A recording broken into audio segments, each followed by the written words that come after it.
दुनिया पर एक पिंजरे में बंद दो चिड़ियां उस जमाने की बातें कर रही थी जब वो आज़ाद फिजाओं में परवाज किया करती थी। तब नीकू ने कहा, अरे मीकू, ये इंसान हमें अपने शौक के लिए कैद कर लेते हैं। इनको ज़रा सा एहसास नहीं कि हम पर क्या गुजरती है। एक ने कहा, इंसान तो हर तरह आज़ाद रहते हैं। आज़ादी की असल कदर तब मालूम होती है जब वो छीन जाती है। दूसरी चिड़िया ने जवाब दिया, आज़ादी की कदर हमसे पूछे जो इतने दिनों से कैद हैं। अब्दुल्ला अपने घर में बेचैनी से टहल रहा था। कोरोना की वबा की वजह से लॉकडाउन था, इसलिए वो घर में कैद होकर रह गया। ना दोस्तों से मिल सकता था और ना कहीं घूमने फिरने जा सकता था। उसकी वालदा ने उसे बहुत प्यार से समझाते हुए कहा, तुम परेशान मत हो, ये मुश्किल वक्त भी गुजर जाएगा। आखिर हफ्तों बाद लॉकडाउन ख़त्म हुआ तो अब्दुल्ला बाज़ार की तरफ जाते हुए बहुत खुश नज़र आ रहा था। वो वीडियो गेम्स वाली दुकान की तरफ जा रहा था कि अचानक उसकी नज़र परिंदों वाली दुकान पर पड़ी।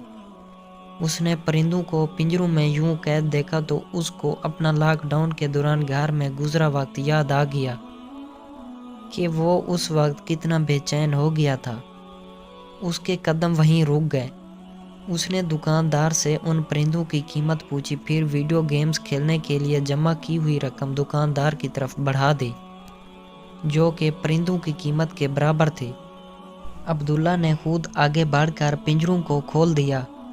पिंजरे का दरवाज़ा खुला तो दोनों चिड़ियाँ चूं चूं करती हुई उड़ गईं, जैसे कह रही हूँ, अल्लाह का शुक्र है कि इसने बच्चे के दिल में ये एहसास पैदा किया कि आज़ादी कितनी बड़ी नेमत है।